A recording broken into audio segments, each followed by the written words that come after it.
something else that I had to accept. And I don't mean this in a harsh way. And I had to say this to myself. You're not special. You are not the first person to go through a divorce. You're not the first person to be a single mother. Whatever your situation is, you are not the first person. And sometimes you just have to remind yourself of that. Hello, everyone. I'm back. It's Charlita. It's been a while since I have done one of these vlogs, so I do have so much to share. I'm drinking out of my heart coffee mug, since Valentine's Day is literally right around the corner. So grab a matcha, grab your coffee, water, whatever you drink, tea, because this may be a long one. Okay, so I know that there was a point late last year, I believe it was either almost Christmas or it may have been after Christmas, but I know we were getting close to the end of 2024 when I had made this video. And I basically was stating that I was not sure if YouTube was the space for me. And when I made that video, there was so much going on. And as many of you know, I started this channel to document my journey of me starting over in my 40s after going through a divorce, or during the process of going through a divorce. And I had shared this channel because I wanted to have something to look back on, to see how far I have progressed.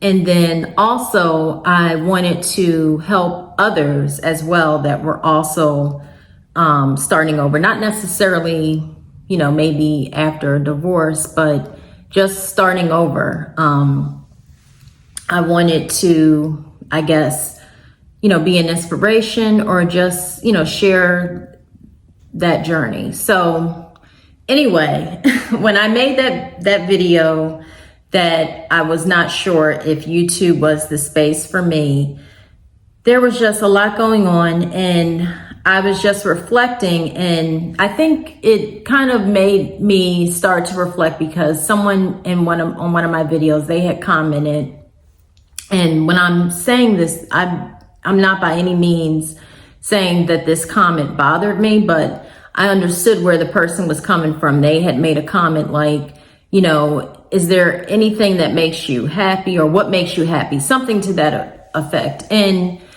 I thought about that question because so much of my videos, it was more so me sharing my struggles, and it really had not been anything positive. I felt, because, and that's kind of why I just started thinking, am I really helping people if all of my content is just kind of sad and I'm just sharing my struggles? And while I do think that can be helpful, I just didn't want to it wasn't what I wanted to have. I wanted to be able to share, more happier experiences. And I just felt at that moment that I just wasn't sure if I should continue. And, many of you in the comments, you were just, extremely supportive, and you said how much my content helps you, and that even if someone had made a comment like, although we don't make the same types of videos, they said that I still was an inspiration for them because they were also kind of around my age and, in their 40s, and they were also doing something new and different. So, and some people say, it's okay just to take a break. So everybody was extremely supportive, and some people even said that they even, made a similar video. So I appreciate all of that. And obviously, I kept making content. I didn't stop, but I realized though, just reflecting, that I didn't want to go into 2025 and look back at the end of 2025, approaching 2026, and still feel the same way. And sometimes in life, you can be in an uncomfortable situation, or you may not like certain things that are going on in your life, but you allow fear and uncertainty to just kind of cause you to be stagnant, and you just kind of just make excuses for you, and you use your situation as an excuse. And when I look back, I remember there was a point when I had first decided to, when I first left my situation, and when I was in the process of separating from my husband, and I had moved to Florida. And I remember the first time I went to the doctor after that, and the doctor was asking me about, it was just a wellness visit, but they were just asking me how I was doing, and I was saying that I was in the process of going through a divorce. And I remember when I actually said that out loud, I got emotional, and it wasn't because I was sad about the divorce, or it wasn't because I was sad about anything that happened, or me actually, going through that process. It was because I had said it out loud, and that was the first time I was basically saying out loud that I had failed at something. And so I realized that for me, it was about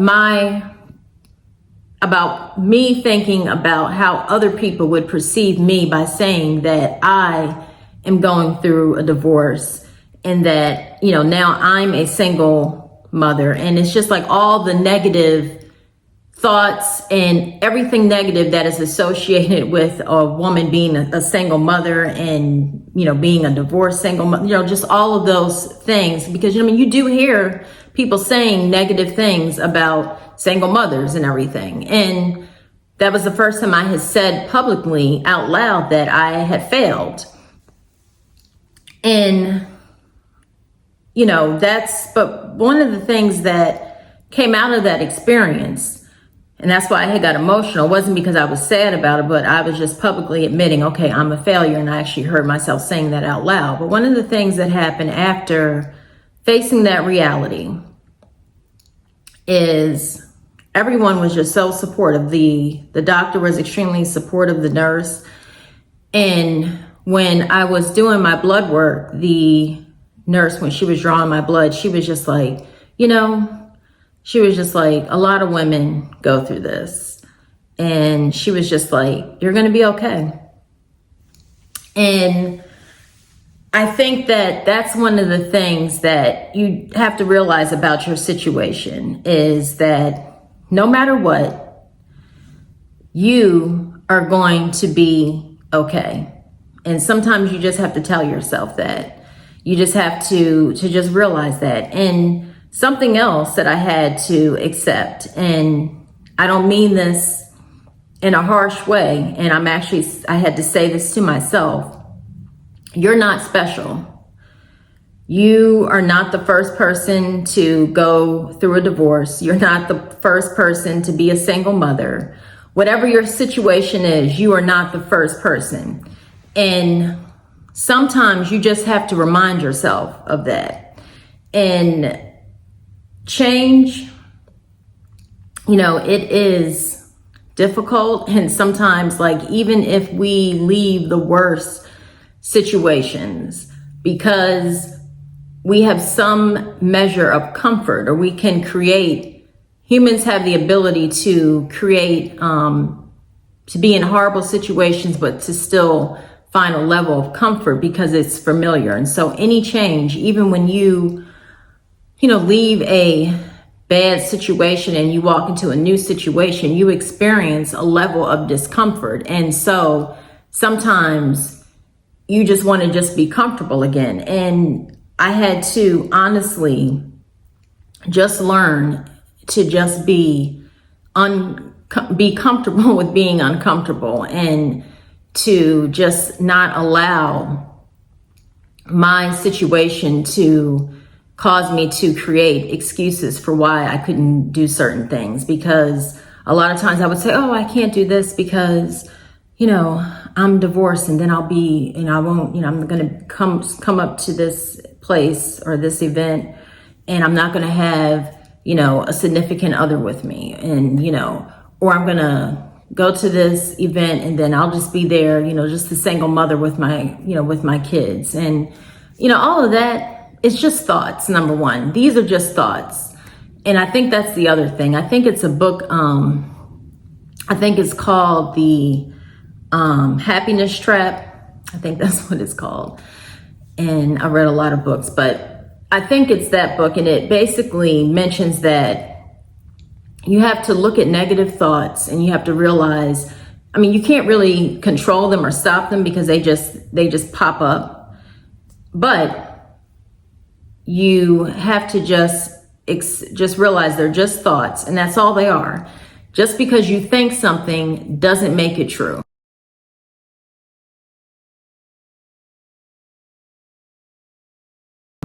It doesn't mean it's a reality. And there had been there was a few things I had been putting off. And then finally, I just decided, you know what? I'm not going to live like this anymore. I'm not going to live in fear. I'm going to go out here, and I have to just accept that I am a different person now. Yes, I am a single mother now, but I still have every right to be just as happy as anyone else.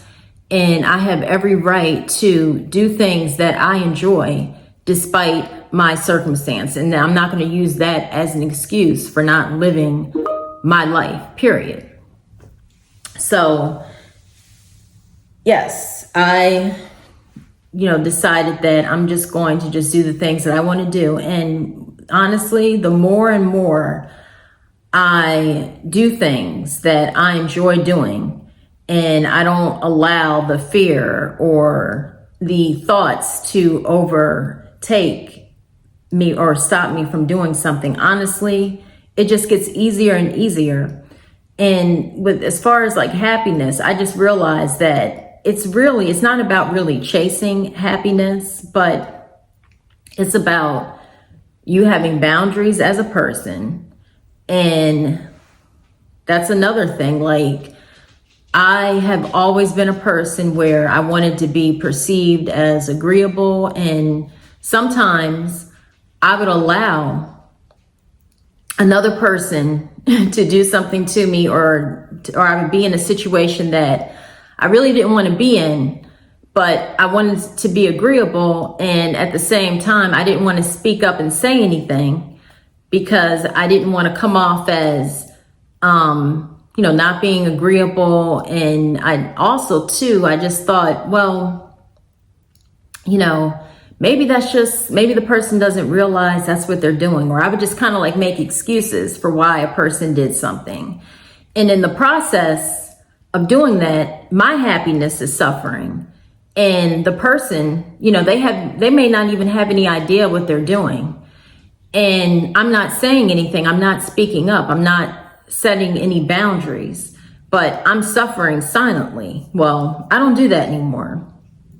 And, you have to have boundaries in life. And when a situation is no longer serving you, or if somebody is doing something, or if they said something you don't like, you need to address it right then and there.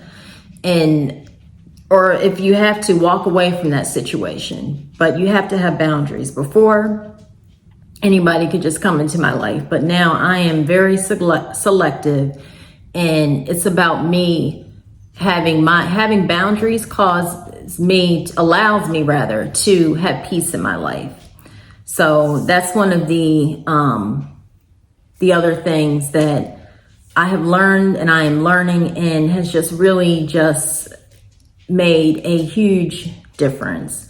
And speaking of change, many of you may know, if you looked at some of my other posts, I am back in to doing CrossFit again, and I'm really enjoying that.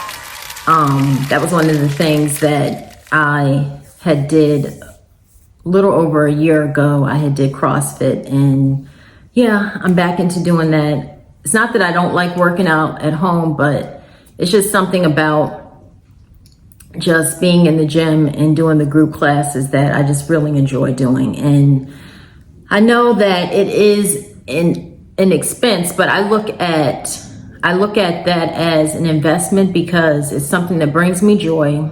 And that's another thing. We have to do things that bring us joy. Yes, I'm still saving up my money. I'm still on a no spend challenge. However, I look at that as an investment in myself and in my health, in my mental health, and my physical health. So, I mean, you have to do things that bring you joy. So, I'm also just realizing that,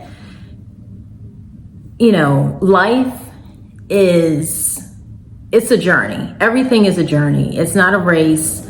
You can't look at life and everything that you do, you can't look at it as trying to do certain things, trying to get to a certain outcome.